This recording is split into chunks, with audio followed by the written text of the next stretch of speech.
Sénégal, bonjour. Au menu de l'actualité de Tribune Quotidienne ce matin, les arrestations tous azimuts. Et là, il s'agit de plusieurs interrogations Kouroubaïfal et Mbonde de Tribune Quotidienne, à savoir une justice à deux vitesses. En tout cas, c'est à la vitesse de la lumière, à la vitesse de la lumière que Tribune Quotidienne cherche toujours à savoir, histoire de faire savoir, mais Azoura Fall en prison pour 48 heures. Bon, malheureusement, ça sent une histoire de justice à double vitesse. Si on en croit Tribune Quotidienne qui renseigne Assad Diouf et Abdou Nguer en instruction, tandis que Azoura Fall serait parti pour faire 48 heures en prison. Si on en croit bien entendu Tribune ce matin, le journal du groupe des médias en tout cas de noter l'insulteur envoyé en flagrant délit, tandis que Moustapha Diakhaté a été envoyé en prison pour avoir tenu des propos jugés injurieux et en wolof s'il vous plaît à l'endroit d'une catégorie de la population. Bon, Zalmay et Nogay Kara pour injure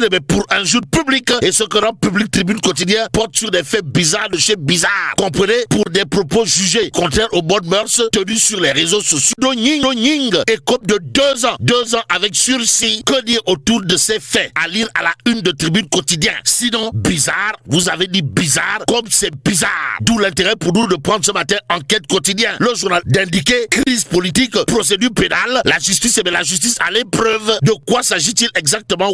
Enquête Quotidienne de renseigner entre le PASTEF, les Patriotes et l'APR, la bataille politique se poursuit désormais dans les prétoires. Bon, le traitement différencié des dossiers Azoura, Nguer et Assad Diouf relance le débat sur l'impartialité. L'impartialité judiciaire quand tu nous tiens. Et c'est Enquête Quotidienne qui tient également à noter la justice tente de préserver son autorité dans un climat de confrontation permanente. Et sur ce point, le quotidien de révéler à sa une convocation et arrestation tous azimuts, le parquet nettoie la toile. Il est question pour le quotidien de parler de sale temps pour les chroniqueurs et les activistes. En attendant, le journal du groupe Avenir Communication revient en long et en large sur l'emprisonnement du lion du Bosséa, Farba Ngom en l'occurrence, et là, il est question du coup de pied dans la fourmilière, pour ne pas dire du pavé dans la barre de ses avocats. Bon, les avocats de Farba Ngom dénoncent une entreprise de liquidation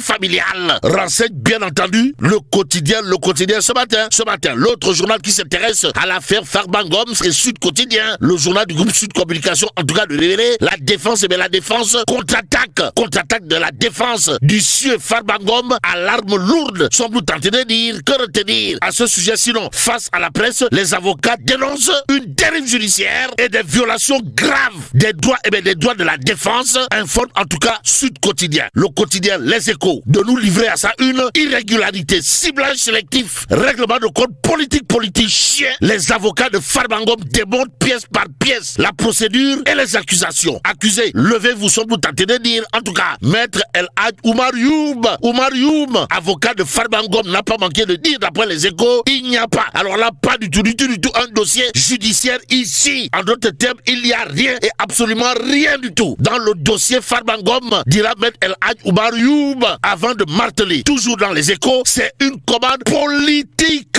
Bon, maître El Hadj Amadou Sall, pour sa part, dans Les Échos, d'ajouter, le parquet a transformé une simple note de renseignement en acte d'accusation. On est où là? C'est l'interrogation qui s'est posée.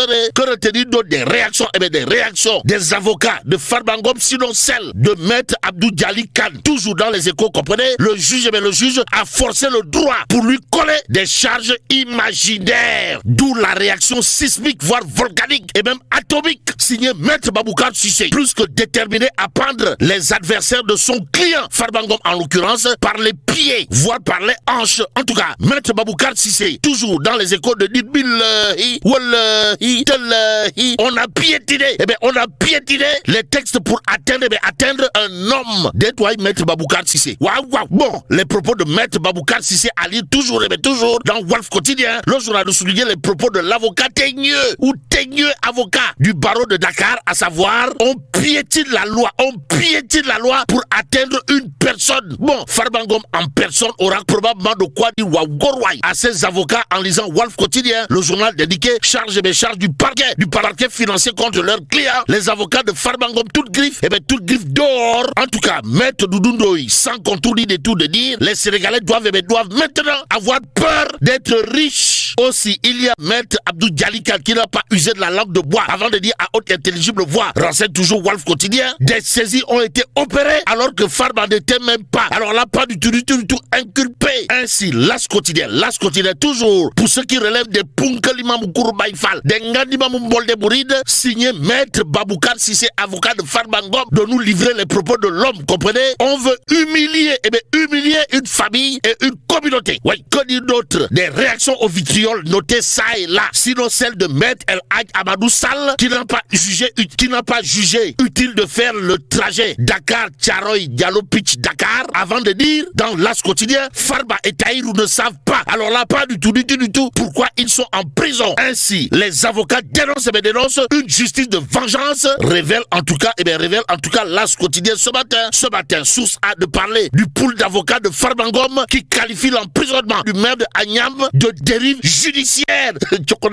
En tout cas, dérive judiciaire, voilà en tout cas le qualificatif sorti par les avocats de Farba Ngom, histoire de dénoncer les procédures contre leurs clients. D'après source A, et là encore, c'est Maître Baboucar Sissé qui apparemment, dans source A, considère l'affaire Farba Ngom pire que le tribunal de Nuremberg. En tout cas, Maître Baboucar Sissé de déclarer, d'après source A, un mois après la sortie de Ousmane Sonko à Agnam, la CENTIF a été actionnée pour faire un rapport pour le moins non contradictoire. On est où là? C'est l'interrogation qui se poserait. Aussi, il y a Maître El Hadj Oumar Youm qui dira toujours d'après source A, l'argent qui sort des caisses de l'État, on n'a pas besoin. Alors là, pas du tout besoin de le blanchir parce qu'il est déjà blanc. Et ce qui est cousu de fil blanc dans cette histoire est à lire, bien entendu, dans Tribune Quotidien, le journal du groupe des médias de noter, poursuite judiciaire contre monsieur le député maire de Agnam. Les avocats de Farba Ngom dénoncent une justice de vengeance. Li Mbadiamele. En tout cas, Maître El Hadj Oumar Youm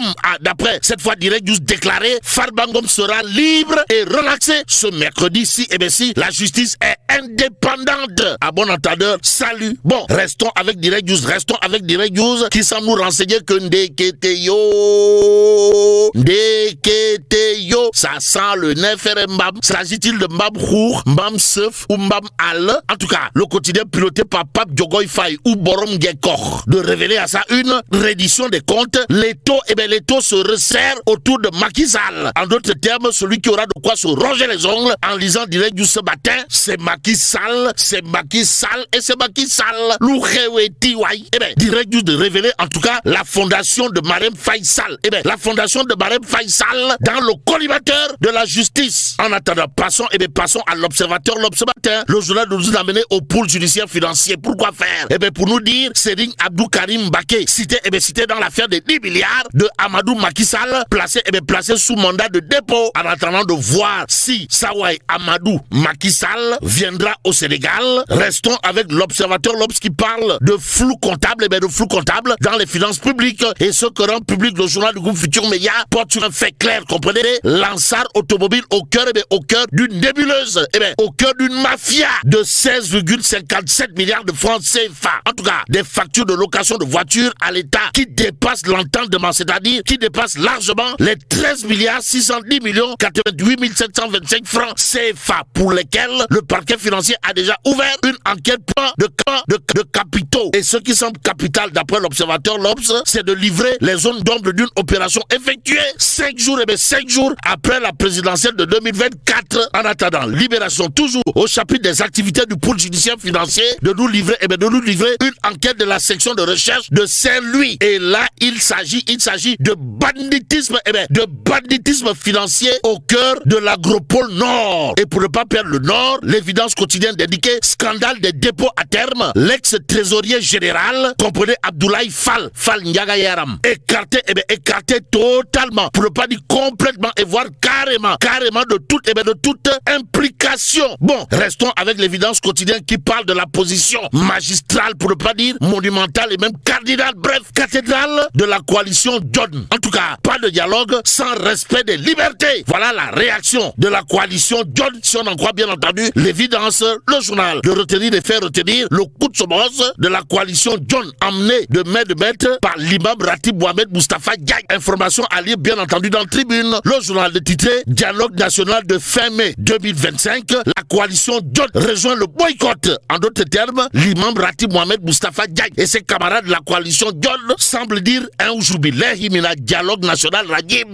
En attendant, restons avec Tribune quotidienne pour terminer. Le journal de nous amener en banlieue dakaroise. Pourquoi faire? Pour nous livrer les avertissements attaquants signés Babacar Mbaye-Ngaraf. De quoi s'agit-il? Le gouvernement face au spectre des inondations, Neyler de Babacar Mbaye-Ngaraf exprime ses craintes aussi. Des interrogations sur le budget de 750 milliards. 750 milliards du plan décennal de lutte contre les inondations remise au goût du jour par Neyler de Babacar Mbaye-Ngaraf dans Tribune quotidienne ce matin. Et là, mais là, tu dongue de Tchei Allah.